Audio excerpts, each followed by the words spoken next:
Eu acabei de remontar meu ponta quente. Por conta disso eu vou precisar calibrar tudo novamente. E aí eu vou aproveitar essa oportunidade para falar um pouco mais para vocês sobre o que é calibrar a impressora. Calibrar a impressora, na realidade, é conversar com o software dela. Ela tem várias informações internas sobre o que ela imagina que ela precisa fazer e como ela vai fazer. E aí a gente precisa atualizar essas informações, porque elas dependem do ambiente.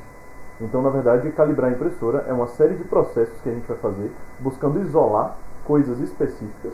A gente vai fazer esses processos, vai medir os resultados da impressora, vai fazer uns cálculos e vai fornecer algumas informações sobre o que ela efetivamente fez, de maneira a atualizar o que tem dentro da impressora. Um dos exemplos disso é a calibração dos passos do motor da extrusora.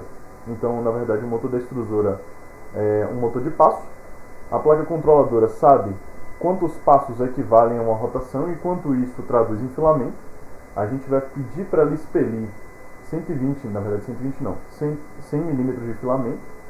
E a gente, com 100 milímetros de filamento, vai medir o resultado, o final, o que sobrou.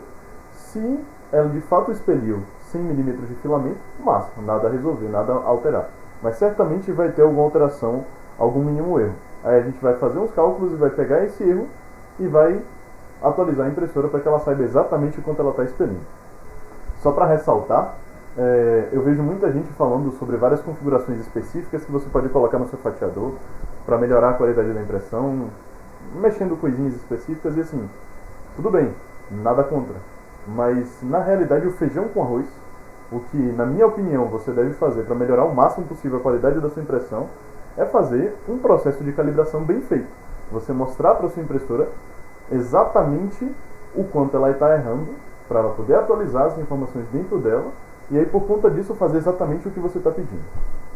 Beleza, mas fica a pergunta, é preciso fazer a calibração sempre, todos os processos de calibração? E a resposta na realidade é que depende.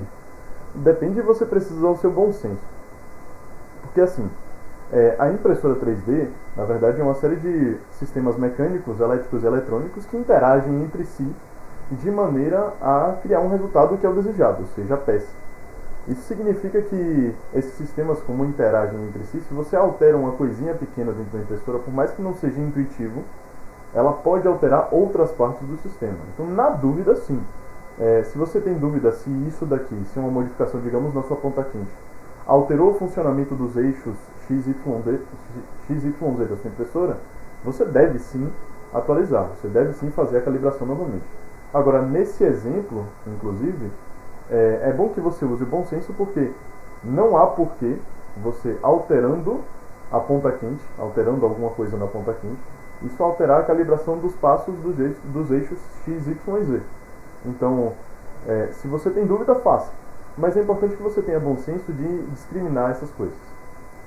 Ressaltando que cada passo pode ser feito de maneira individual. Então, se você só alterou uma pequena coisa, então se você só alterou o bico da sua impressora, e o bico antigamente era um bico de 4 milímetros de latão e agora é um bico de 4 milímetros de aço, como o aço tem uma condução térmica diferente, talvez valha a pena você só mexer, além da parte do fluxo, que seria o intuitivo, você mexer somente na parte da temperatura, por exemplo. Essencialmente, na verdade, a pergunta que você tem que se fazer é: faz sentido essa alteração pequena que eu fiz nessa parte da impressora afetar esses outros sistemas? Aí só o bom senso para resolver. Quando eu faço as minhas calibrações, eu utilizo o guia do Teaching Deck. Eu vou pegar o link e colocar para vocês, caso vocês queiram acompanhar. Agora, antes de fazer as calibrações, é importante que você cheque a impressora como um todo. A primeira coisa a checar é se os parafusos estão bem apertados. Você vai utilizar as ferramentas que vieram na sua impressora para checar isso. Vê se todos eles estão bem apertados. E é importante, sobretudo se sua impressora vibra bastante, você fazer esse trabalho com calma, porque vibrações são um principal motivo dos parafusos ficarem soltos. Além disso, você precisa garantir que todas as partes móveis, a lubrificação delas está boa. Então, todas as partes móveis com duas exceções. A primeira é rolamentos. Como o rolamento ele já é feito com a lubrificação que serve para toda a vida útil dele, você não precisa se preocupar tanto.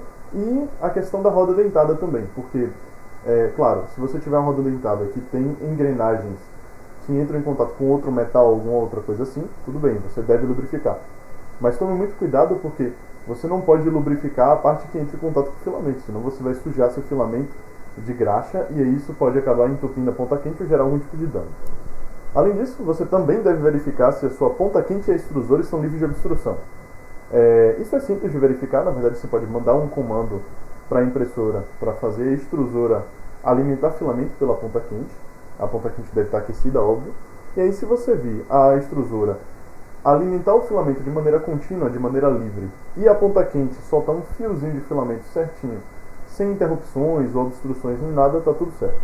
Caso você identifique alguma obstrução na ponta quente, tem um processo chamado cold pull que você pode fazer, que 95% das vezes vai resolver o problema. Aí eu fiz um vídeo no Instagram sobre isso, o link está na descrição, em que você pode acompanhar para saber como é que faz.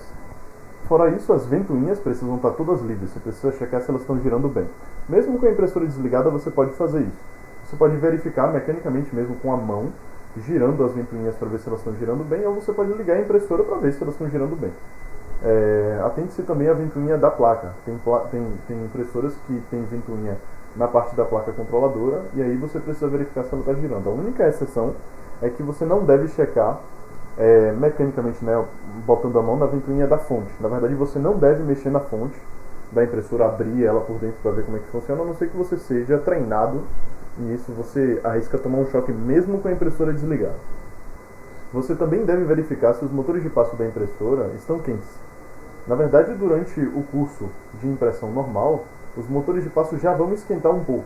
O que você precisa se atentar é se, ao tocar no motor de passo, você sente que se você mantiver a mão lá, você vai queimar. Então, você vai queimar a mão. Então, você precisa retirar a mão. Se você sente que está quente nesse nível, aí sim você precisa se atentar. Para resolver esse problema, na verdade, você pode regular os potenciômetros da placa controladora da própria impressora, nos drivers dos motores de passo. E aí também tem um vídeo no Instagram ensinando a fazer isso. Checa lá. É importante ressaltar que o processo de calibração da impressora, em sua maior parte, pode ser feito utilizando somente a impressora e um fatiador para te ajudar. Mas tem algumas partes específicas que você vai precisar de um terminal de comando.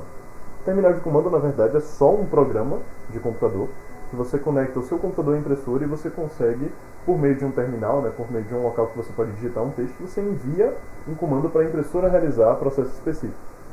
Quando eu uso um terminal para fazer esse tipo de calibração, eu uso o Octoprint. O Octoprint é um programa que serve para várias coisas além da parte de calibração. Ele tem uma versão para Windows e é perfeitamente gratuito. Eu devo fazer um vídeo sobre ele daqui a pouquinho. E é isso, meu nome é Enio, e se você quiser mais dicas sobre como cuidar da sua impressora 3D, vem, me segue aí.